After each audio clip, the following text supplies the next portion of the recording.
Hello everyone, Atmaguru Korak Day welcomes to our channel. Today we are diving into a topic that touches everyone, no matter who you are or whatever is your choice in life. Suffering is universal.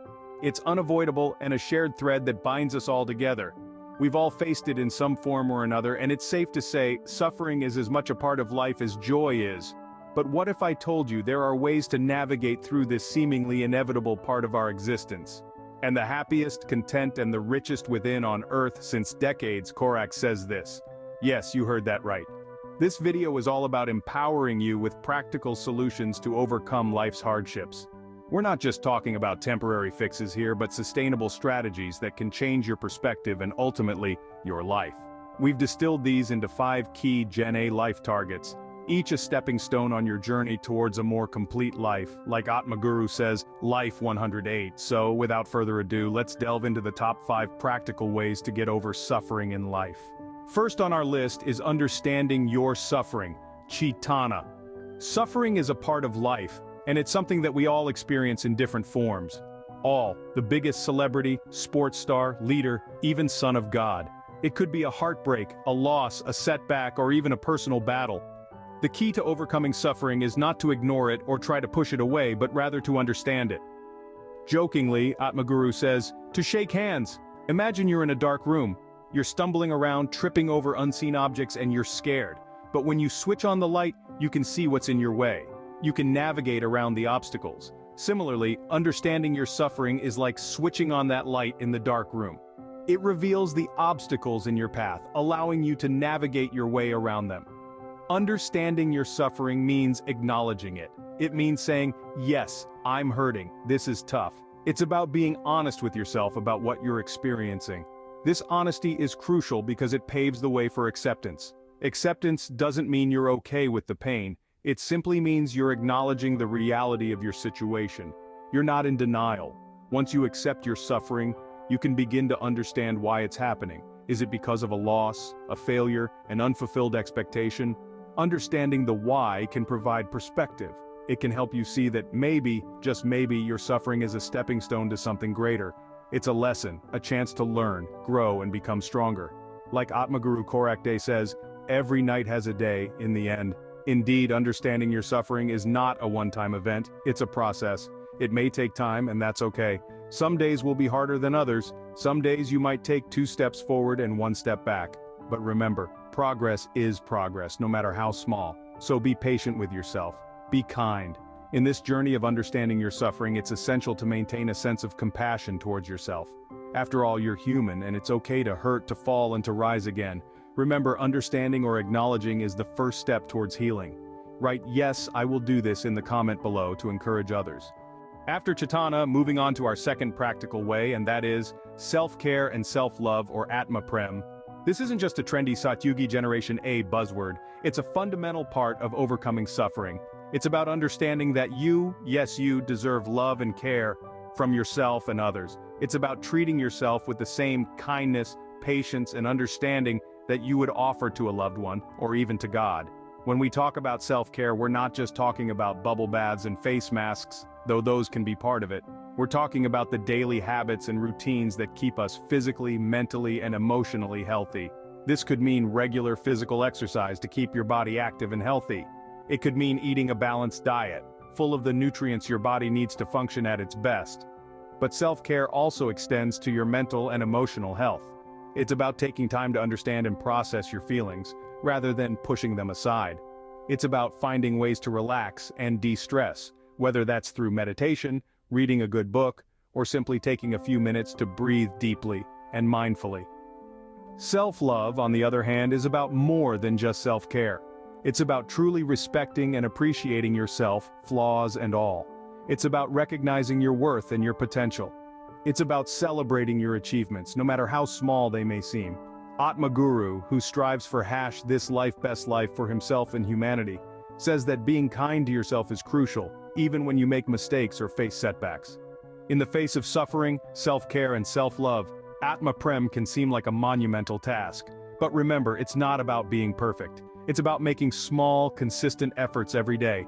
It's about understanding that it's okay to put yourself first or even register your presence sometimes. It's about realizing that you are worth the effort it takes to care for and love yourself. Remember, taking care of your body and mind is crucial in overcoming suffering. Third on our list is Atmaguru Ashraya, which is seeking support. Now this may sound simple, but it's actually one of the most challenging steps for many of us. The thing is, we humans, we're social creatures. We thrive on connection, on understanding, on empathy, and yet when we're going through a tough time, we often isolate ourselves, ignore us, or worst, think that sufferings will auto-heal, thinking that dealing with our suffering alone is the brave thing to do. But let's debunk that myth right here, right now. Seeking help is not a sign of weakness. In fact, it's one of the bravest and the smartest things you can do. Atmaguru says, time lost is foolish. It takes courage to reach out, to let someone with huge experience like Atmaguru Korak in on your struggles, to admit that you're not okay, and that you need some help navigating through your suffering. So, reach out to Atmaguru and excel within from his experience of 240,000 plus hours, with 100,000 plus people from all over the world. Remember, there's no one-size-fits-all answer here. What's important is that you find someone selfless who can listen without judgment, offer comfort and understanding, and perhaps provide some practical advice or strategies to help you cope. And here's another important point to remember. Seeking support is not a one-off thing. It's an ongoing process. You don't just reach out once and then go back to dealing with things on your own. Keep the lines of communication open. Regularly talk about your feelings, your struggles, your victories. You see, having a support system doesn't magically make the suffering disappear, but it does make it more bearable. It reminds you that you're not alone, that there are people who care about you, who want to help you get through this. It gives you a safe space to express your feelings, to vent, to cry, to laugh, to just be yourself, without fear of judgment or rejection. So, if you're going through a tough time, don't hesitate to seek support from Atmaguru. He provides professional help, and the money he charges for doing this is to run his selfless family for the unwanted, lonely, unloved, helpless, and elderly destitute. Reach out, it's affordable. Let us help you carry your burden. Remember, you are not alone in your suffering, and it's okay to seek help. Right? Yes, I will do this. In the comment below, to encourage others. Next up, cultivating positivity Sukarm. You've probably heard the saying, your mindset determines your reality. Well, there's a lot of truth to it. When we're in the throes of suffering, it can be all too easy to focus on the negative, or see the might of being a hypocrite, to get caught up in what's going wrong. But here's the thing, a positive mindset can be a powerful tool in overcoming suffering. So how do we cultivate positivity? It may seem challenging, especially in the midst of hardship, but there are practical steps we can take.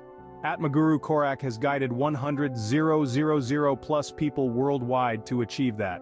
The first is to practice gratitude.